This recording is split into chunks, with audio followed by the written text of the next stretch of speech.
52টি জুমার খুতবা চলে গেল পানির তলে। দুটো ঈদের ময়দানে আধা ঘন্টা করে খুতবা চলে গেল রসের তলে। বছরে এই রকমের জালসাগুলো 3টা 4টা করে শ্রবণ করা চলে গেল কোন ময়দানে, কোন পাতালে। এগুলোতে আমাদের কিছুই হচ্ছে না, কিছুই কাজ দিচ্ছে না। মনে রাখবেন, রাসূলুল্লাহ নিজের পরিবারকে নিয়ে সারাটা জীবন ভাবেননি তাদের আখেরাত কেমন হবে। তিনি শুধু ভাবনা করেছেন নিজের উম্মতকে নিয়ে, আমার উম্মতের কি হবে। অথচ সেই নবীর উম্মত আজ ওই নবীর ভালোবাসা এবং মোহাব্বত ও তার সুন্নাতকে বেমালুম ভুলে বসেছি। আমাদের কাউরি জানাও নেই এবং আমরা মোহাব্বতও করি না। বিবি নিয়ে কেন ভাববেন রাসূলুল্লাহ? হযরতে খাদিজা সম্পর্কে সহি হাদিস পাওয়া যাচ্ছে, হাযিহি যাওজাতুকা আতাতকা ফাকরা আলাইহা সালাম মিনাল্লাহি ওয়া মিন্নি। হে রাসূল, এই যে আপনার স্ত্রী খাদিজা আসছে, আপনি ওকে, আমি জিবরিল আমার পক্ষ থেকে এবং আল্লাহর পক্ষ থেকে তাকে সালাম জানিয়ে দেন। যেই মহিলাকে আরশের মালিক আকাশ থেকে সালাম পাঠাবেন, এই খাদিজা রাদিয়াল্লাহু তাআলা আনহা নবীজির স্ত্রী। বিবি নিয়ে আর ভাবতে হবে যে আমার বিবির আগামী জীবন কি হবে, আল্লাহ কি হবে, আল্লাহ ভাবেন নাই। হযরতে আয়েশা সম্পর্কে আল্লাহ রাব্বুল আলামিন নিজের নবী, আমাদের নবীকে পরিষ্কার করে বলে দিয়েছেন হযরতে জিবরিলের দ্বারাই। কি বলে দিয়েছেন? হাযিহি যাওজাতুকা ফিদ দুনিয়া ওয়াল আখিরা। এই যে আয়েশা আবু বকরের মেয়ে, এটা আপনার স্ত্রী হবে আপনার ইহলৌকিক জীবনে এবং এটাই স্ত্রীর হবে পরলৌকিক জীবনে। তাহলে বিবির কি হবে, বিবিদের কি হবে, এইগুলি নিয়ে রাসূলুল্লাহর ভাবনা ছিল না। বেটি ফাতেমা কি হবে, আগেই আল্লাহ তাআলা বলে দিয়েছেন সাইয়্যিদাতুন নিসাই আহলিল জান্নাতে, জান্নাতি মহিলাদের নেত্রী হবেন আপনার মেয়ে ফাতেমা। তাহলে বেটি নিয়ে ভাবনা কিসের? দুটো নাতি হাসান আর হুসাইন, তাদের সম্বন্ধে আল্লাহ রাব্বুল আলামিন জানিয়েছেন আমার নবীকে। তিনিও বলে দিয়েছেন তাদের ব্যাপারে যে এই দুইজন হবে যুবকদের, তরুণ তুর্কি সমস্ত জান্নাতি নওজওয়ানদের নেতা। কে? তো হাসান এবং হুসাইন রাদিয়াল্লাহু তাআলা আনহুমা। ভাবনাটা কার? হযরতে আলী রাদিয়াল্লাহু তাআলা আনহু, তিনি হচ্ছেন জামাই বাবু। জামাই বাবু সম্পর্কে অন্য হাদিসে এসেছে রাসূলুল্লাহ 10 জন সাহাবীর জান্নাতকে দেখে এসে মদিনার মসজিদে বয়ান দিচ্ছিলেন, কেমন কেমন কেমন কেমন জান্নাত দেখে এলাম। 1 নম্বর ব্যক্তি আবু বকর, তার জান্নাতের বর্ণনা দিলেন। 2 নম্বর ব্যক্তি হযরতে উমর ফারুক, তার জান্নাতের বর্ণনা দিলেন মজলিসে 2 জন বসে। 3 নম্বর ব্যক্তি হযরতে উসমান গনি রাদিয়াল্লাহু তাআলা আনহু, তিনি জামাই, তার জান্নাতের বিবরণ দিলেন। 4 নম্বরে হযরতে আলী রাদিয়াল্লাহু তাআলা আনহু, ইনি হলেন জামাই, তার জান্নাতের বর্ণনা দিতে গিয়ে রাসূলুল্লাহ স্পষ্ট করে বলছেন জান্নাতুকা মানজিলুকা ফিল জান্নাতে মুকাবিলা মানজিলি। হে আলী, আবু তালেবের বেটা, তোমার জান্নাত এবং আমার জান্নাত এইরকম মুখামুখি হবে, সামনাসামনি হবে, মাঝখান দিয়ে একটা রাস্তাগত হবে। আমি যখন জান্নাতের দরজা খুলে বাইরের দিকে তাকাবো তখন তোমার ঘর আমি দেখতে পাবো। তুমি যখন তোমার জান্নাতে দাঁড়িয়ে জানালা খুলে বাইরের দিকে তাকাবে, তুমি আর কিছু না দেখে সরাসরি আমার জান্নাতকে দেখতে পাবে। তাহলে তুমি এবং আমি জান্নাতে কেমন হয়ে থাকবো? তাহলে সামনাসামনি আমরা থাকবো।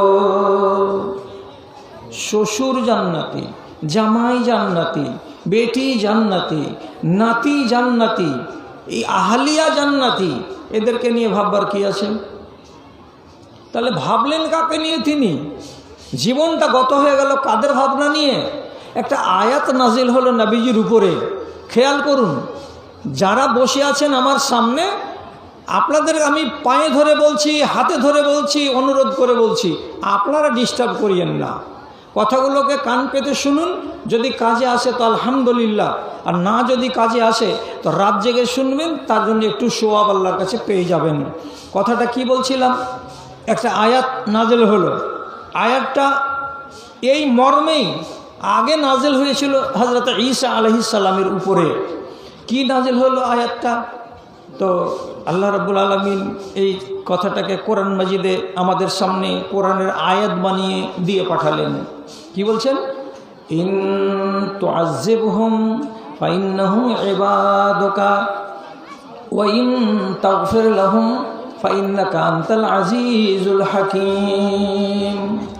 হে রব্বে কারীম, এই লোকগুলোকে তুমি যদি আযাব দাও, তাহলে আযাব কাকে দিবে? তোমারই বান্দাকে দেবে। তোমার নিজের বান্দাকে তুমি আযাব দিবে, এটা তোমার ব্যাপার। ওয়াইন তাগফির লাহুম, তুমি যদি এদেরকে মাফ করে দাও, ক্ষমা করে দাও, না রে বান্দা, তোদের গাড়ি পাপ থাকতে গেলেও আমি আল্লাহ তোদেরকে আযাব দেব না, তোদেরকে আমি মাফ করে দেব। এমনটা যদি সিদ্ধান্ত করো মালিক, তো তোমার নাম হলো গফুর, তোমার নাম হলো রাহিম, তুমি মাফ করতেই পারো, তুমি দয়া করতেই পারো। আগে ডেকেছিলেন নবী ঈসা আলাইহিস সালাতু ওয়াস সালাম এই আয়াতটা বলে আল্লাহকে। রাসূলুল্লাহ যখন জানতে পারলেন যে নবী ঈসা আলাইহিস সালাম এত মিষ্টি দোয়া করেছেন আল্লাহ তাআলার কাছে নিজের উম্মতিদেরকে সামনে করে, তখন আল্লাহ পাকের নবী এশা নামাজ পড়ে নেওয়ার পর এবার পড়তে শুরু করে দিলেন এই আয়াতটাকে। একদিকে আয়াতও হলো আর আরেকদিকে দোয়াও হলো। কি দোয়াটাতে বললাম? এক্ষুনি তো আপনাকে বললাম, হে আল্লাহ, এদেরকে তুমি যদি আযাব দাও তো তোমারই বান্দা, আর যদি মাফ করে দাও তোমার নাম গাফুরুর রাহিম।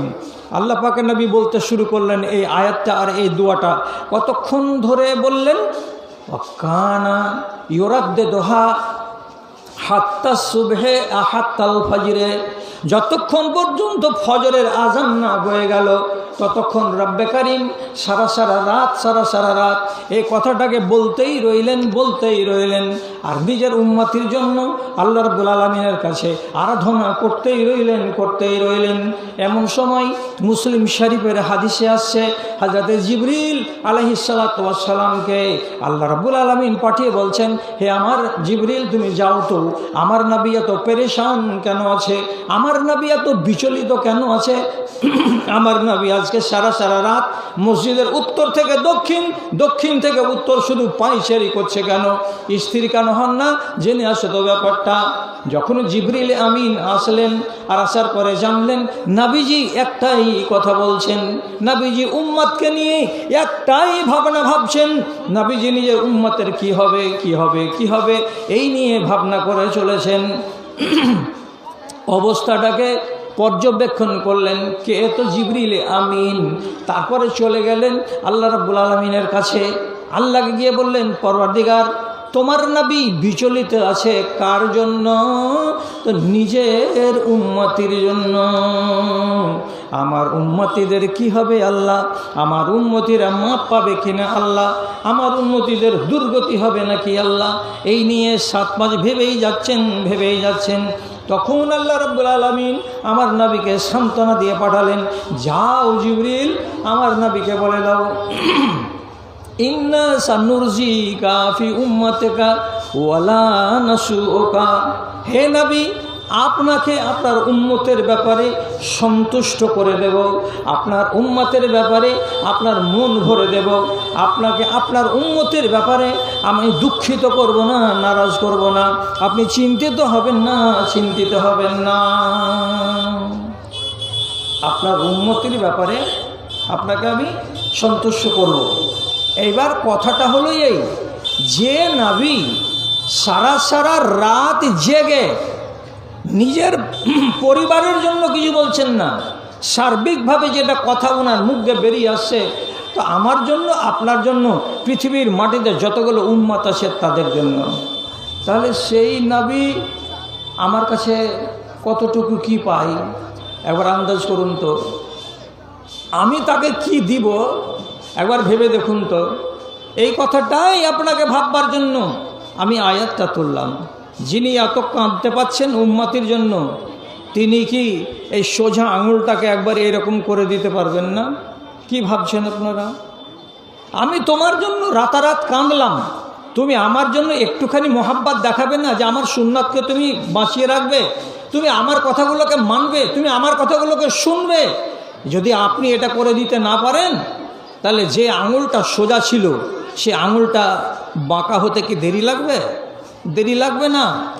আপনি যদি একতরফাভাবে রসুলুল্লাহর ভালোবাসার দিকে তাকিয়ে থাকেন আর আপনি নিজে রসুলুল্লাহকে এক পয়সা ভালোবাসা দিতে রাজি না হন, তো আল্লাহ পাকের নবীও বলছেন আমি উল্টো কিছু ভাবনাও ভাবতে পারি এবং ভাববো। কি ভাববো?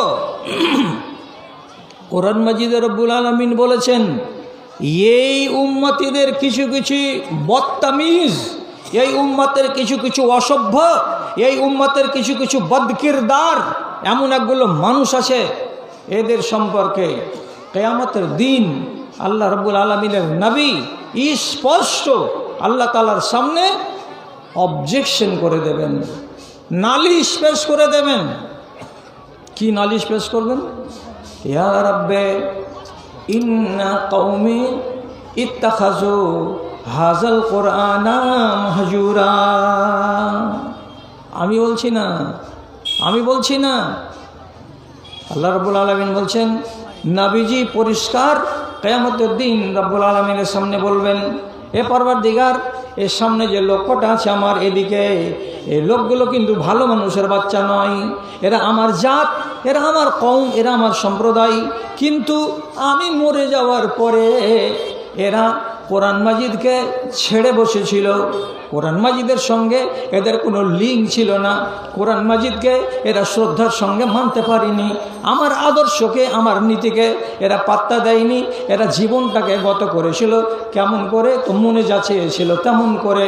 অতএব কোরআনের সঙ্গে যাদের সম্পর্ক ছিল না, আমার সুন্নাতের সঙ্গে যাদের সম্পর্ক ছিল না, তাদের সঙ্গে আমারও আজকে কোনো সম্পর্ক না। গেল, ডুবলো, তরি, বরবাদ হয়ে যাবেন কিয়ামতের দিন। এখন এ কথাটা কেন বলবেন যে এরা কোরআন মাজিদকে ছেড়ে বসেছিল? তো কোরআনকে ছেড়ে বসলো, আপনি কি দিয়ে এই কথাটাকে বুঝাবো? কোরআনে কি কি আছে আর কোরআনে কি কি নাই, এই কথা যদি জানতে যান, এই কথাগুলোকে 5 মিনিট পরে আপনার সামনে ব্যক্ত করব। তার আগে আপনাকে একটা কথা শুধু বলে দিচ্ছি। কি বলে দিচ্ছি? খেয়াল করবেন কথার দিকে।